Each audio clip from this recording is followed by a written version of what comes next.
This is Joshua Hart here for Seconds Out. Delighted today to be joined by heavyweight prospect Hosea Stewart. Hosea, it's beautiful weather where you are out in Brazil. Meanwhile, I'm sat in the rainy UK. The summer is officially gone.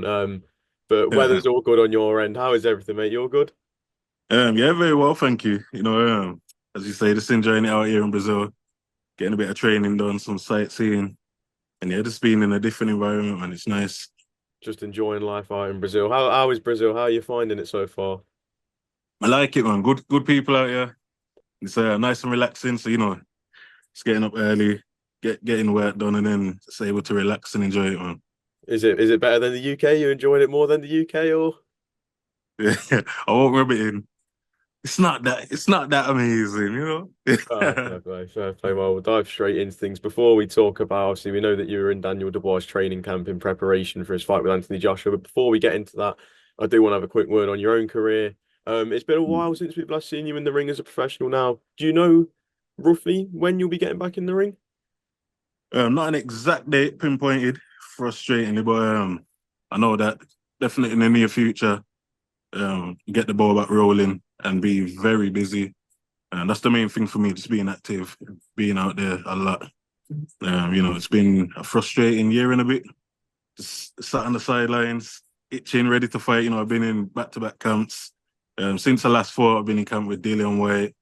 I've been in three Dubois camps. I've got some sparring in here and there and stuff. So, I'm operating at a good level, feeling good. I'm pushing these guys and I'm just stuck here and not fighting, man. So we need to change that ASAP. Yeah, hopefully get some news to announce soon, and then yeah, just keep it cracking from there.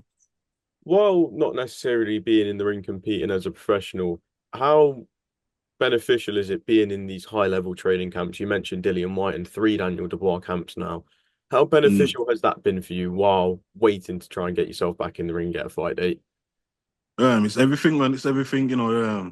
Confidence wise, puts you there because obviously you go there trying to push these guys for their fights, and you set little targets for yourself as well. And when it's going good, which is always, it's just a huge eye opener. It just shows you exactly where you're supposed to be. And for me, I know I'm supposed to be at world level. I'm meant to be in all these big fights. I'm meant to be in the mix.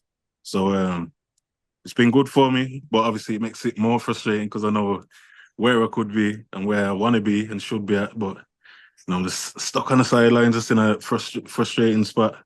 But patience. I know that when it does come, we'll be ready to just get straight to it, man. Blow off the cobwebs and get in the mix. But yeah, it's everything, man. It's good. It's good, man. You need those kind of spars.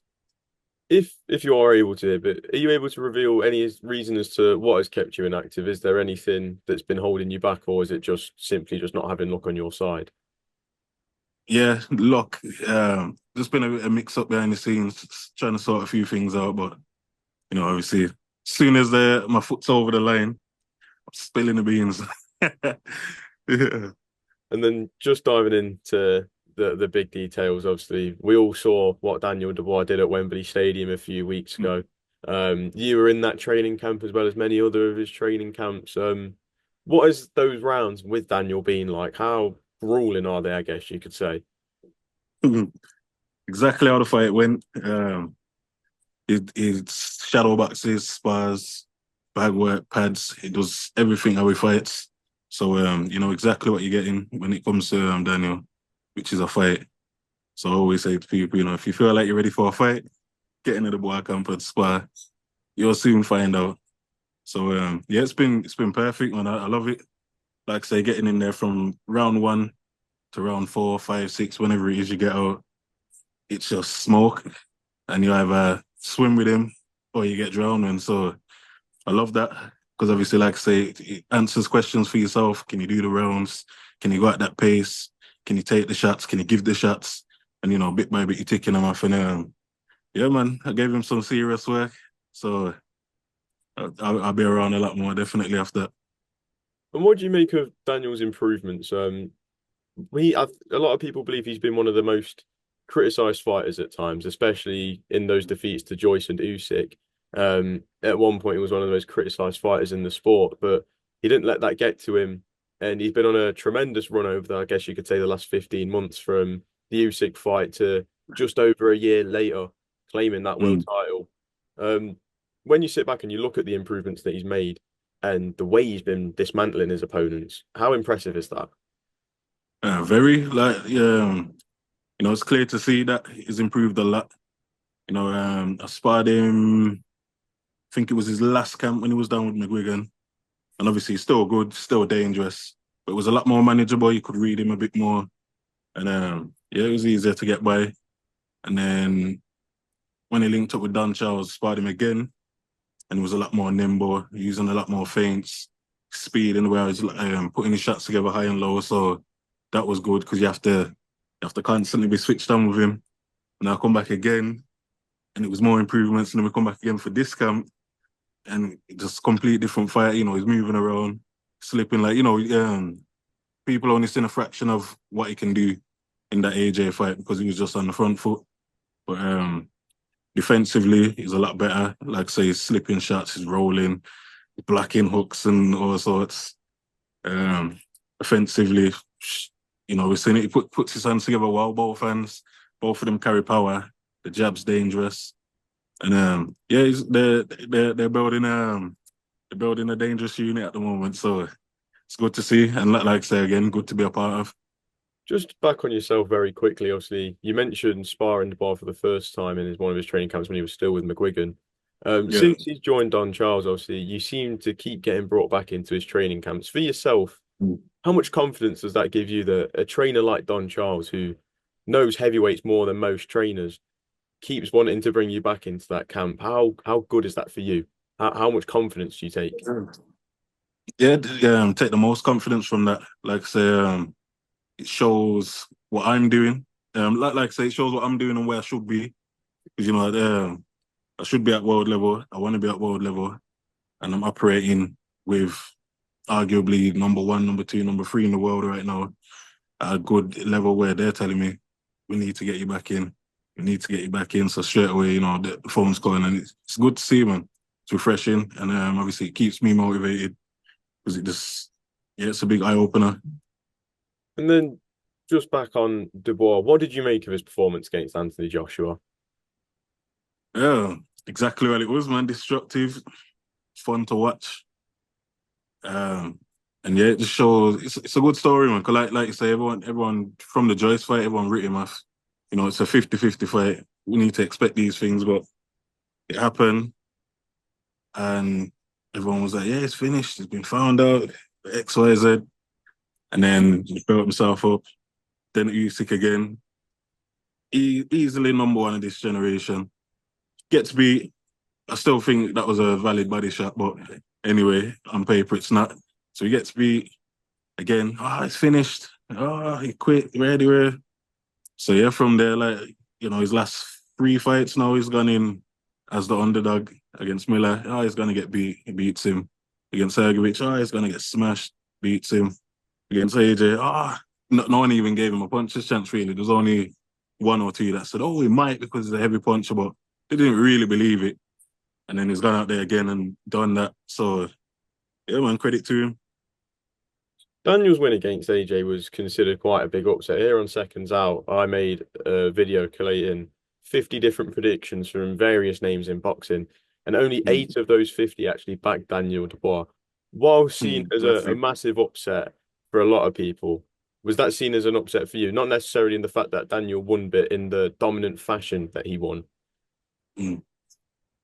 I wouldn't call it an upset. I actually had it probably like 55-45 in AJ's favor just through his experience. Obviously, he's been there, he's at that level. And I've been in there with them both as well. You can tell, the experience plays a part. But again, being in the camp and seeing exactly how he's gone from the start of the camp to the end of that 13 weeks, it's a huge difference. And so, yeah, you can't, once you get in the top 10, 15 in the world, it's not so easy to call them fights on. You can have favourites and preferred winners or whatever, but it's not so easy to say, yeah, he's a guaranteed winner. So, it's just one of those when it's heavyweight boxing. And then obviously you've spent a lot of time with Daniel being in all these training camps. One thing that's been highlighted by a lot of people in boxing is his mindset. And he seems a lot more confident, not just in the ring, but he's getting more comfortable in front of the cameras when doing his media duties. For you, obviously, seeing him behind closed doors, how good Mm. is it to see the confidence now being shown, and you can really see that he's almost grown into his own person now. Yeah, most definitely. It's that time. He's used to the media now. He's used to who really believes in him, who's not. And at the end of the day, don't really matter. All what matters is what he's doing in the gym and putting that out there under the lights. So he's been doing that. So why not, man? Be confident, go out there, talk your talk. So yeah, it's good to see, man. It's good to see. But yeah, it's definitely coming out his show. And obviously, you working with Daniel so much, has that brought you closer together? So, you're not just in the gym together working, but you probably talk a lot more outside the gym. What's that relationship like with you and Daniel? Yeah, it's good, man. You know what? He talks and laughs a lot more than people think. Yeah, it's just good, man. It's good to be around. And obviously you get to pick up on how he operates and navigates his just his daily life. And just a chilled, relaxed guy, man. Just likes to hold a little vibe and then relax, do what he's got to do and then get back to it, man. Simplicity. And then a lot of talk has been about Anthony Joshua versus Daniel Dubois too, a rematch. How would a rematch go first of all in your eyes if that is to get made? It's hard to say.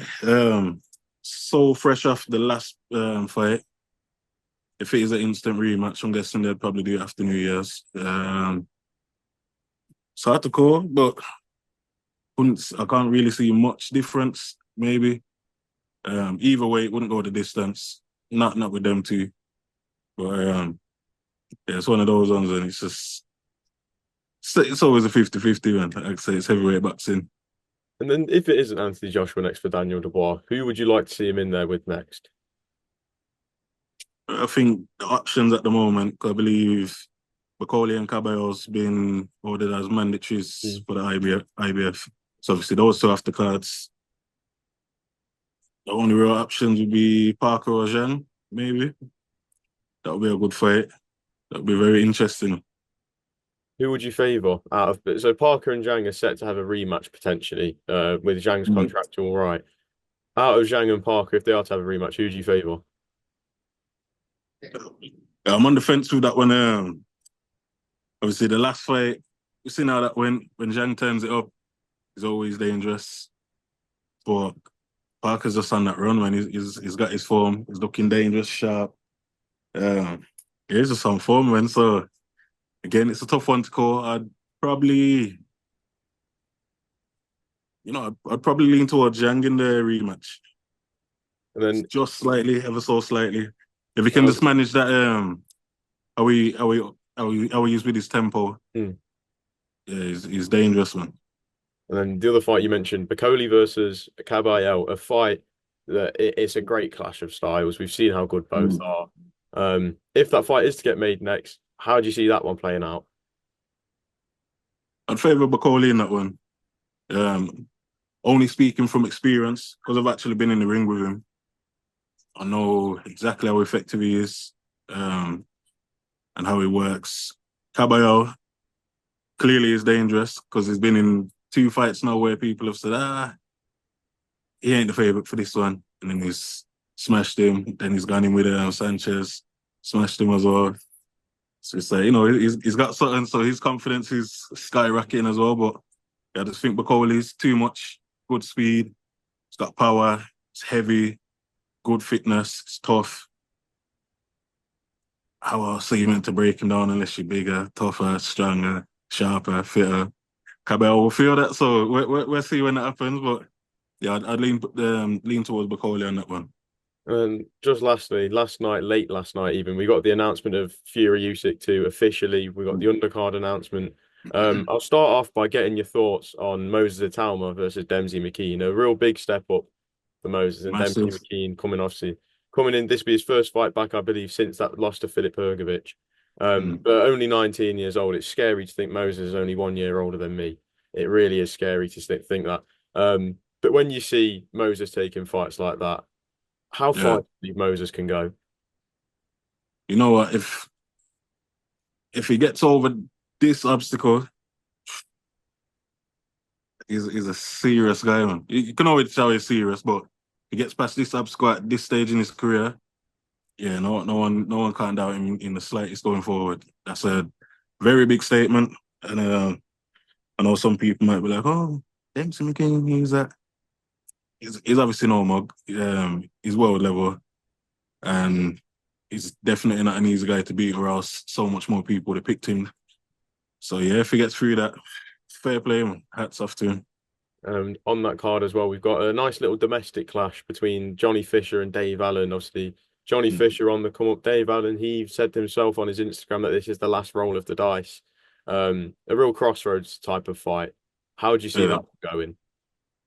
I favour Johnny Fisher. Again, he's on a nice roll. His confidence is sky high. I bet the place is probably going to be packed with the Bosch army. So, and obviously, Dave Allen, I don't know how he's been in the gym or how geared up for this fight is, but obviously his experience will play a part. Yeah, I just think Johnny would be too heavy-handed and aggressive. You start too fast for him, really. And then the last fight I want to get your thoughts on. We see this in about 3 days' time now. The rematch for the British heavyweight title after a fight of the year contender last time out. Fabio Wardley and Frazer Clarke, they run it back. It's so hard to call this one for a lot of people. So if I was to Very, ask you on how this goes and who you think wins, what would be your answer? it's a very tough call, and yeah, it's a really tough call. I'm gonna have to sit on the fence. Maybe you know what, experience-wise, I think I slightly lean towards Fraser. Do you believe Slightly. do you believe it could be a repeat of that first fight that they had, or do you feel they'll be a little bit more cautious with each other now? Nah, I think both of them will probably go out there a bit more fired up and prove a point. Fraser's gonna want to prove a point that you can't hurt me. I seen after I got knocked down, I could put the pressure on a bit more. Wardley's thinking, well, I've already put you down, so now I can put you down again and do that a lot earlier. He's probably thinking I might have gave him too much respect starting off. Fraser might be thinking the same thing. So I think now, after going the 12 rounds and probably feeling like they've talked the best of each other, I think it's just going to be a firefight, man. Um, yeah, I'd slightly favour Fraser with the experience. Just Might just very, have a little very, bit more. very lastly, how big of a toll could that first fight have taken on them? Not too much, I don't think. I think it's more. Yeah, I think it would have gave them a boost more so, to be honest. Because like I say, it's 12 tough rounds. Both men got to each other, Fraser got dropped, probably got hurt a few times. Wardley probably got hurt a few times.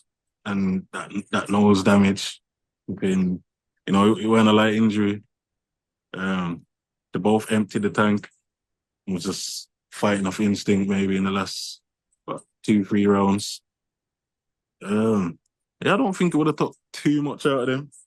Obviously, you can't have that every fight, but yeah, man, I think they'll be buzzing off that and ready to do more, if anything.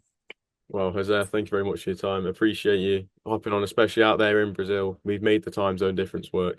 And hopefully we see Yeah, you back that's in the the word. ring soon. Cheers. Most definitely, man. Thank you.